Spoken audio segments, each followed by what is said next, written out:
Imaginen un país con la riqueza de Estados Unidos y la cultura de París. A principios del siglo XX, ese país existía. Se llamaba Argentina. Era una de las 10 naciones más prósperas del planeta. Millones de europeos cruzaban el Atlántico no hacia Nueva York, sino hacia Buenos Aires, persiguiendo un sueño de prosperidad infinita. 100 años después, ese sueño es una pesadilla. Una nación atrapada en un laberinto de inflación de 3 dígitos, 40% de pobreza y una historia de 9 defaults soberanos. ¿Qué pasó? ¿Cómo se puede caer desde la cima del mundo hasta el abismo de la crisis perpetua? La respuesta no es simple. No fue una guerra, ni un desastre natural. Fue algo mucho más profundo. Una enfermedad política y económica que ha devorado a la nación desde dentro, década tras década. Esta es la historia de cómo se destruye un país. Y la pregunta que todos se hacen es si este ciclo, finalmente, podrá romperse. Para entender la tragedia, primero debemos entender la gloria. Entre 1880 y 1930, Argentina vivió su edad de oro. Gracias a sus vastas y fértiles pampas, se convirtió en el granero y el matadero del mundo. Exportaba cantidades colosales de granos, carne y lana a una Europa en plena revolución industrial. El dinero fluía a raudales. Buenos Aires se transformó en una metrópolis opulenta, con palacios de estilo francés, teatros de ópera y una red de subterráneos, la primera de América Latina. La élite terrateniente amasó fortunas legendarias. La frase «rico como un argentino» se hizo común en todo el mundo. El modelo era simple: vender materias primas al mundo y con ese dinero importar productos manufacturados. Funcionaba, hasta que dejó de funcionar. El crack del 29 y la Gran Depresión Mundial fueron el primer golpe. El mundo dejó de comprar, y el modelo agroexportador, la única fuente de riqueza, se reveló peligrosamente frágil. La Edad de Oro había terminado, y en su lugar nació el germen del populismo. El colapso de 1930 no fue solo económico, fue político. Un golpe de Estado militar derrocó al gobierno, iniciando una era de inestabilidad que se convertiría en una constante Argentina. En este caldo de cultivo surgió una figura que cambiaría la historia del país para siempre: Juan Domingo Perón. Un carismático coronel que entendió el profundo descontento de las masas trabajadoras, olvidadas durante la época dorada. Perón vio que el viejo modelo había muerto y propuso uno nuevo, basado en la justicia social, la soberanía política y la independencia económica. Su movimiento, el peronismo, no era solo un partido político, era una nueva religión cívica. Prometía industrializar el país para no depender más del mundo, proteger a los trabajadores con leyes laborales avanzadas y dar al Estado un papel central en la economía. Para millones de argentinos, Perón no era un político, era un salvador que les daba dignidad y derechos. Pero este nuevo modelo venía con un coste oculto, uno que el país seguiría pagando durante el próximo siglo. El corazón del modelo peronista era la industrialización por sustitución de importaciones, o ISI. La idea era simple: en lugar de comprar coches, radios o textiles de Europa o Estados Unidos, Argentina los fabricaría en casa. Para lograrlo, el Estado se convirtió en un gigante. Nacionalizó los ferrocarriles, los teléfonos, el gas y creó un sinfín de empresas públicas. Impuso aranceles altísimos a los productos importados para proteger a la industria nacional naciente. Al mismo tiempo, el gobierno de Perón, impulsado por la icónica Eva Perón, creó un estado de bienestar sin precedentes: vacaciones pagadas, aguinaldo, jubilaciones y sistemas de salud y educación públicos y gratuitos. El nivel de vida de la clase trabajadora explotó. Parecía una fórmula mágica. Argentina se estaba convirtiendo en una potencia industrial y social. Pero la pregunta fundamental, la que define toda la historia económica argentina, ya estaba en el aire. ¿Quién paga la fiesta? Y la respuesta fue: el campo, el viejo motor de la riqueza. Para financiar la revolución industrial y social, el gobierno peronista exprimió al sector agrícola. Creó un monopolio estatal que compraba las cosechas a los agricultores a un precio bajo y las vendía al mundo a un precio mucho más alto. La diferencia se usaba para subsidiar la industria y el gasto social. Esto creó el primer gran conflicto de la Argentina moderna, la grieta entre el campo y la ciudad, entre el sector exportador y el mercado interno protegido. La industria, al no tener competencia externa, se volvió ineficiente y poco competitiva. El gasto público crecía sin parar, y pronto los ingresos del campo no fueron suficientes. Y aquí es donde Argentina descubrió su droga predilecta, su pecado original, la emisión monetaria. Cuando el dinero no alcanzaba, el gobierno simplemente ordenaba al Banco Central que imprimiera más billetes. Era una solución fácil y adictiva, la puerta de entrada a la inflación crónica que se convertiría en el sello distintivo de la economía argentina. En 1955, un golpe militar derrocó a Perón.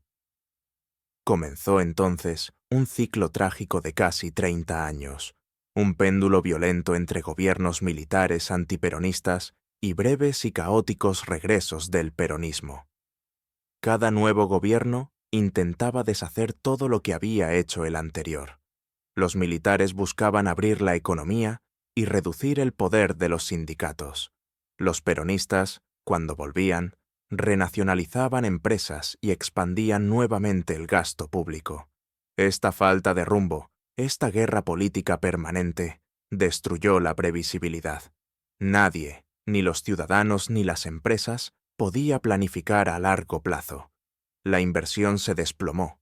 ¿Para qué construir una fábrica si el próximo gobierno podría cambiar las reglas del juego por completo? La economía se estancó en un ciclo de stop and go, pequeños arranques de crecimiento seguidos de crisis profundas. La inflación, que había comenzado con Perón, se volvió una compañera constante, erosionando el valor del trabajo y los ahorros de todos.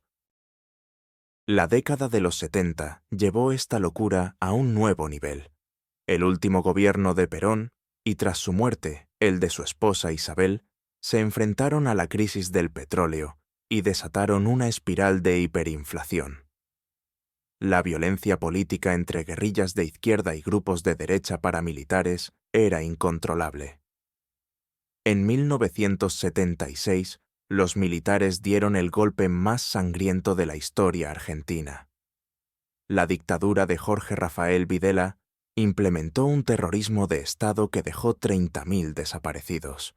En lo económico, su ministro, Martínez de Hoz, aplicó un plan neoliberal radical. Abrió la economía de golpe, bajó los aranceles y endeudó al país de forma masiva. La idea era atraer capitales extranjeros con tasas de interés altísimas. Funcionó por un tiempo, creando una burbuja conocida como la plata dulce. Pero la industria nacional, incapaz de competir, fue diezmada. Y lo más grave, el Estado se endeudó en dólares a una escala nunca vista. Se estaba gestando la bomba de la deuda externa. La dictadura colapsó en 1982 tras la humillante derrota en la Guerra de las Malvinas. La democracia regresó, pero el presidente Raúl Alfonsín heredó una catástrofe. La deuda externa era impagable y la inflación galopante.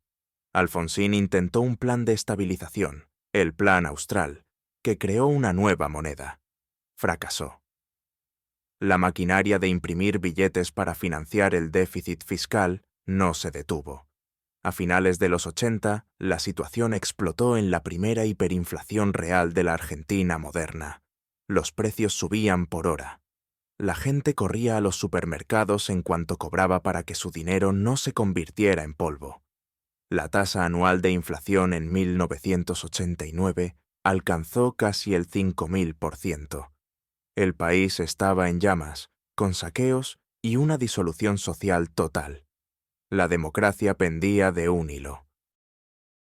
En este caos, un carismático gobernador de una provincia remota prometió una solución mágica: Carlos Saúl Menem.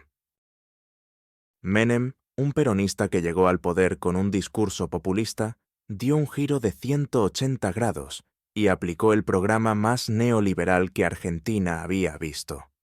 Su ministro de Economía, Domingo Cavallo, ideó un plan audaz y radical para matar la hiperinflación de raíz: la ley de convertibilidad. El plan era simple y brutalmente efectivo.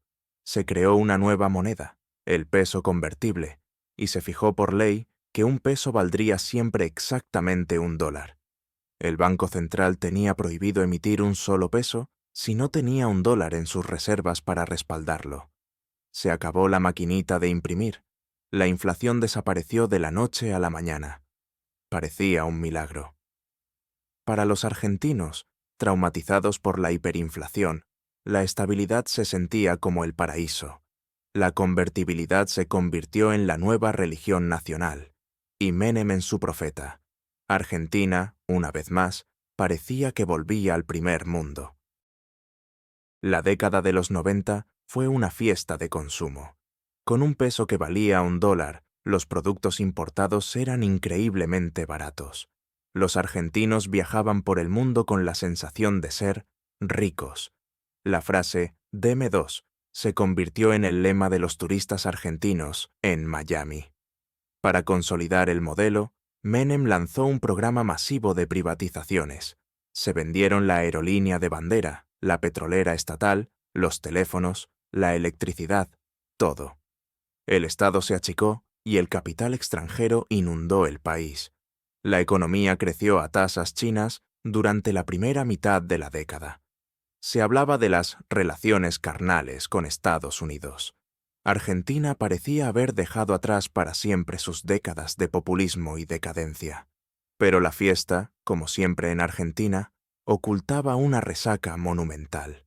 El milagro de la convertibilidad era, en realidad, una trampa mortal que se estaba cerrando lentamente sobre el país. El problema de la convertibilidad era que la economía argentina no era tan productiva como la de Estados Unidos. Mantener un peso igual a $1 significaba que los productos argentinos eran carísimos para el resto del mundo. Las exportaciones se estancaron. Al mismo tiempo, las importaciones baratas arrasaron con la industria local que quedaba. El desempleo empezó a crecer de forma alarmante, superando el 20%. Para mantener la ficción del 1 a 1, el país necesitaba un flujo constante de dólares. Cuando las privatizaciones se acabaron, la única forma de conseguirlos fue pidiendo prestado. La deuda externa, tanto pública como privada, se disparó a niveles estratosféricos. El país vivía de prestado para mantener un nivel de vida artificial.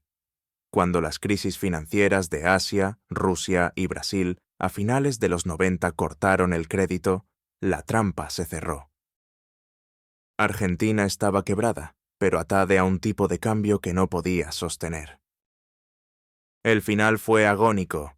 El gobierno de Fernando de la Rúa, que sucedió a Menem, intentó salvar la convertibilidad con un ajuste fiscal brutal, recortando salarios y jubilaciones. La recesión se hizo insoportable. La gente, temiendo que el gobierno devaluara y sus ahorros en dólares se esfumaran, corrió a los bancos a retirar su dinero. Para evitar el colapso del sistema financiero, el gobierno tomó la medida más desesperada y odiada de la historia argentina: el corralito. Se prohibió a la gente retirar su propio dinero de los bancos. Fue la chispa que incendió la pradera. La clase media, que hasta entonces había estado en silencio, salió a las calles a golpear cacerolas. El 19 y 20 de diciembre de 2001, el país explotó en una insurrección popular.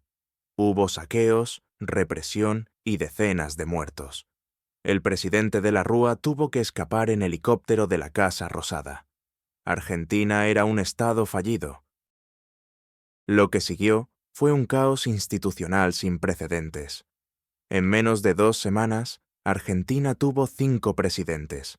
El país estaba acéfalo, en default y socialmente desintegrado.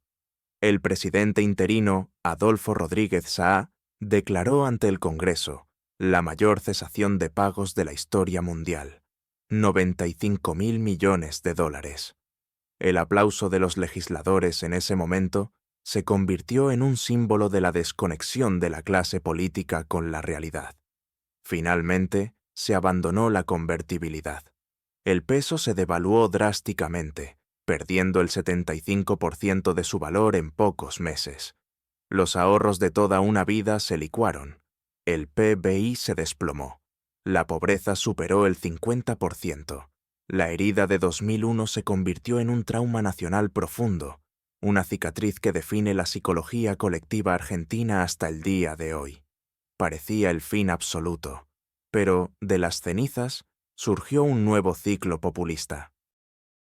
En 2003, un gobernador patagónico casi desconocido, Néstor Kirchner, ganó las elecciones con apenas el 22% de los votos. Heredó un país en ruinas, pero con una ventaja inesperada. La masiva devaluación había hecho que las exportaciones argentinas, especialmente la soja, fueran increíblemente competitivas.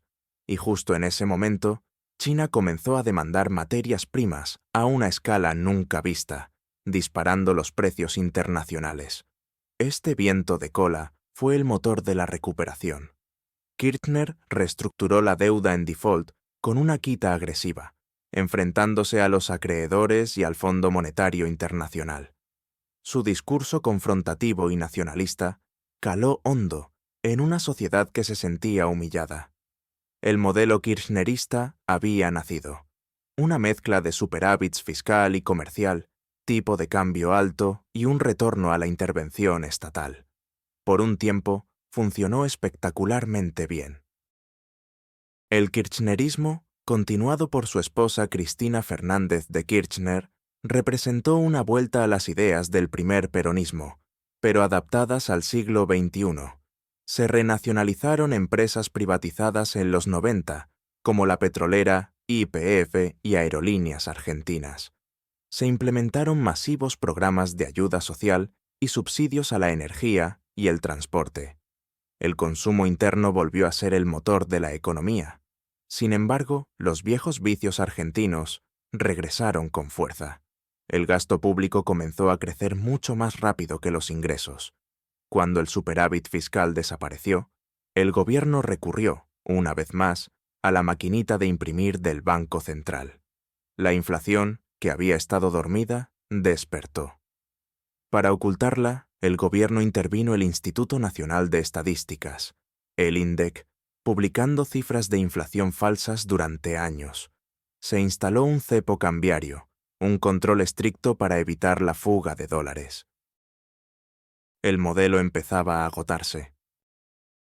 La segunda presidencia de Cristina Kirchner estuvo marcada por el estancamiento económico y la polarización política. El viento de cola de los precios de las materias primas se acabó y los desequilibrios del modelo se hicieron evidentes. La falta de dólares era crónica, la inflación real era galopante y el aislamiento financiero total debido al conflicto con los fondos buitre, acreedores que no habían aceptado la reestructuración de la deuda. La sociedad se dividió en una grieta profunda entre kirchneristas y antikirchneristas. En 2015, buscando un cambio, la sociedad eligió a Mauricio Macri, un empresario de centroderecha que prometía normalizar el país y volver al mundo. Su plan era el opuesto al kirchnerismo: liberalización de la economía, eliminación del cepo cambiario y un acuerdo con los acreedores para recuperar el acceso al crédito. La esperanza de romper el ciclo populista era alta. El gobierno de Macri apostó por una estrategia de gradualismo. En lugar de un ajuste de shock, intentó reducir el déficit fiscal lentamente, financiando la transición con deuda externa. Al principio, los mercados internacionales recibieron a Argentina con los brazos abiertos. El país emitió un bono a 100 años, un símbolo de la confianza recuperada. Sin embargo, el déficit no bajaba lo suficientemente rápido, y la inflación seguía siendo alta. La toma de deuda en dólares se volvió masiva y peligrosa. En 2018, un cambio en el contexto internacional y una sequía que afectó a las exportaciones agrícolas provocaron una corrida cambiaria. Los inversores perdieron la confianza y empezaron a sacar sus dólares del país. Para evitar un colapso, Macri hizo lo impensable para un gobierno no peronista. Acudió al Fondo Monetario Internacional. El FMI le otorgó a Argentina el préstamo más grande de su historia, 57.000 millones de dólares. El préstamo del FMI no logró calmar la crisis. La recesión se profundizó, la inflación se aceleró y la deuda se volvió impagable. El plan de Macri había fracasado. El electorado, castigado por el ajuste y la crisis, dio la espalda al cambio y en 2019, el peronismo, en su versión kirchnerista, volvió al poder con Alberto Fernández como presidente y Cristina Kirchner como vicepresidenta. El ciclo, una vez más, se había completado. El nuevo gobierno se encontró con una doble crisis, la heredada de Macri y la pandemia de COVID-19. Para financiar la cuarentena y la ayuda social, el gobierno recurrió a una emisión monetaria sin precedentes en la historia reciente. El resultado fue predecible. La inflación, que ya era alta, se descontroló por completo, superando el 100% anual. La pobreza alcanzó niveles dramáticos y las reservas del Banco Central se evaporaron. El país estaba de nuevo al borde del abismo. La crisis perpetua, la sensación de que nada funciona, de que la clase política es una casta que solo se sirve a sí misma, generó un hartazgo social sin precedentes. En este clima de furia surgió un fenómeno político impensado, Javier Milei, un economista libertario, con un discurso incendiario y un estilo de rockstar que proponía una solución tan radical como el problema: dinamitar el Banco Central, dolarizar la economía y pasar una motosierra por el gasto público. Milei capitalizó el voto bronca, el que se vayan todos, que había resonado en 2001. Su ascenso fue meteórico. Nadie en el establishment político lo vio venir. En 2023, contra todo pronóstico, Javier Milei fue elegido presidente de Argentina. Su victoria no fue solo un cambio de gobierno, fue un terremoto cultural, el rechazo absoluto a décadas de fracaso. Argentina se embarcaba en el experimento más extremo de su historia.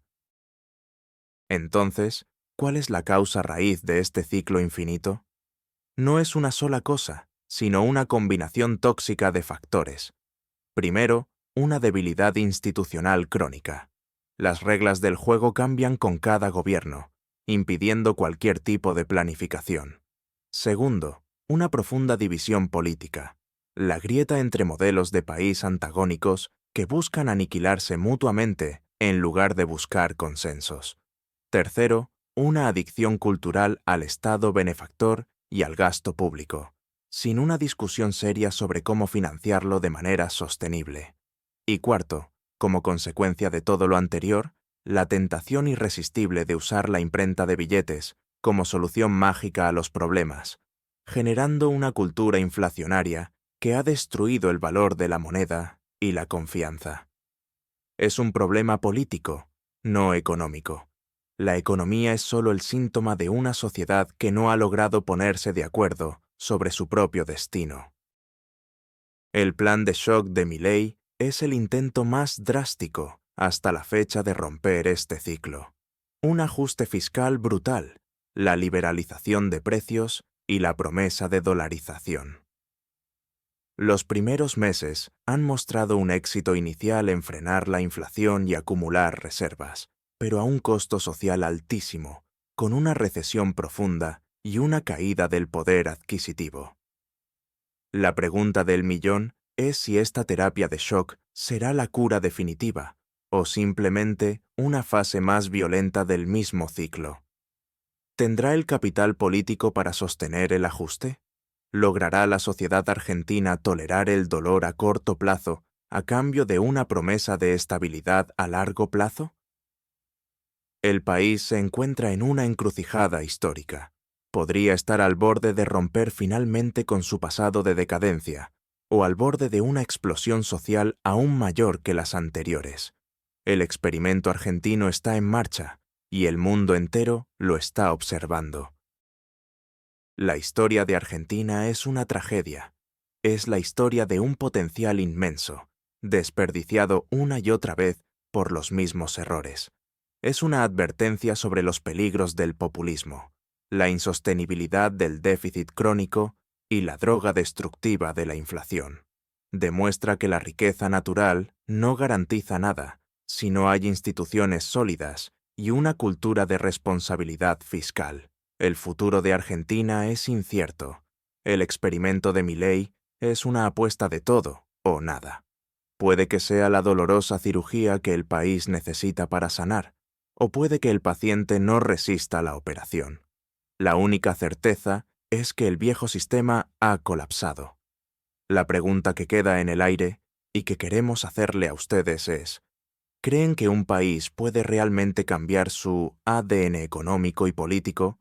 ¿O está la historia de Argentina condenada a ser un círculo vicioso para siempre?